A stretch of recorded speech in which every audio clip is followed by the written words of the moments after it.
దినవృత్తాంతములు 2వ గ్రంథము 8వ అధ్యాయము. సొలొమోను యెహోవా మందిరమును తన నగరును కట్టించిన 20 సంవత్సరముల కాలము తీరిన తరువాత హీరాము తనకిచ్చిన పట్టణములను సొలొమోను కట్టించిన వాటిలో ఇశ్రాయేలీయులను కాపురముంచెను. తరువాత సొలొమోను హమాతు సోబా అను స్థలమునకు పోయి దానిని పట్టుకొనెను.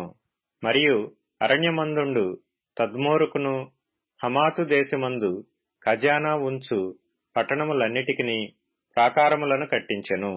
ఇదియుగాక అతడు ఎగువ బేత్‌హోరోను, దిగువ బేత్‌హోరోను గవునులు అడ్డగడలు గల ప్రాకార పట్టణములుగా కట్టించెను.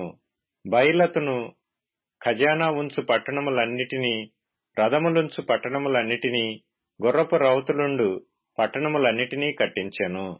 మరియు యెరూషలేమునందును లెబానోనునందును తాను ఏలు దేశములన్నిటియందును ప్రాకారపురములుగా కట్టించవలెనని తానుద్దేశించిన పట్టణములన్నిటినీ సొలొమోను కట్టించెను. ఇశ్రాయేలీల సంబంధులు కాని హిత్తీయులలో నుండియు, అమోరీయులలో నుండియు, పెరిజ్జీయులలో నుండియు, హివ్వీయులలో నుండియు, యెబూసీయులలో నుండియు శేషించియున్న సకల జనులను ఇశ్రాయేలీలు నాశనము చేయక వదిలివేసిన ఆయా జనుల సంతతి వారిని సొలొమోను నేటి వరకును తనకు వెట్టి పనులు చేయు వారినిగా చేసుకొనియుండెను.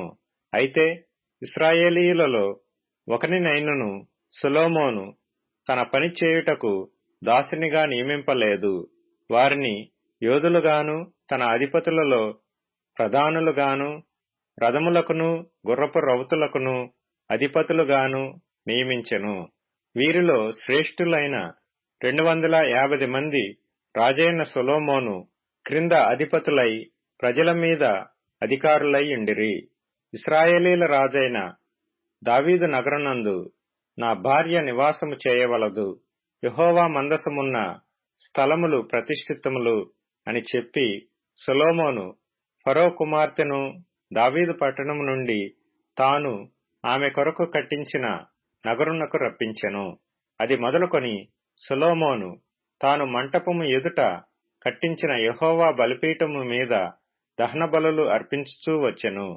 అతడు అనుదిన నిర్ణయము చొప్పున మోషే ఇచ్చిన ఆజ్ఞను బట్టి విశ్రాంతి దినముల యందును, అమావాస్యల యందును, నియామక కాలముల యందును, సంవత్సరమునకు ముమ్మారు జరుగు పండుగల యందును, అనగా పులియని రొట్టెల పండుగ యందును, వారముల పండుగ యందును, పర్ణశాలల పండుగ యందును యెహోవాకు దహన బలులు అర్పించుచూ వచ్చెను.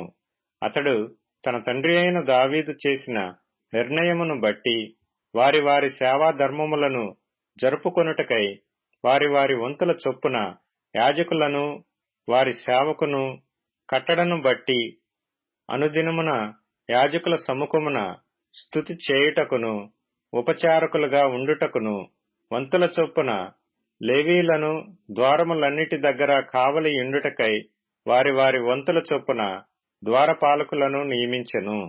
దైవజనుడైన దావీదు అలాగుననే యాజ్ఞ ఇచ్చియుండెను. ఏ విషయమును గూర్చియే గాని, బొక్కసములను గూర్చియే గాని రాజు యాజకులకును లేవీయులకును చేసియున్న నిర్ణయమును బట్టి వారు సమస్తమును జరుపుచూ వచ్చిరి. యెహోవా మందిరమునకు పునాది వేసిన దినము మొదలుకొని అది సంపూర్ణమగు వరకు సొలొమోను పని అంతయు చేయించెను. అప్పుడు యెహోవా మందిరము సమాప్తమాయెను.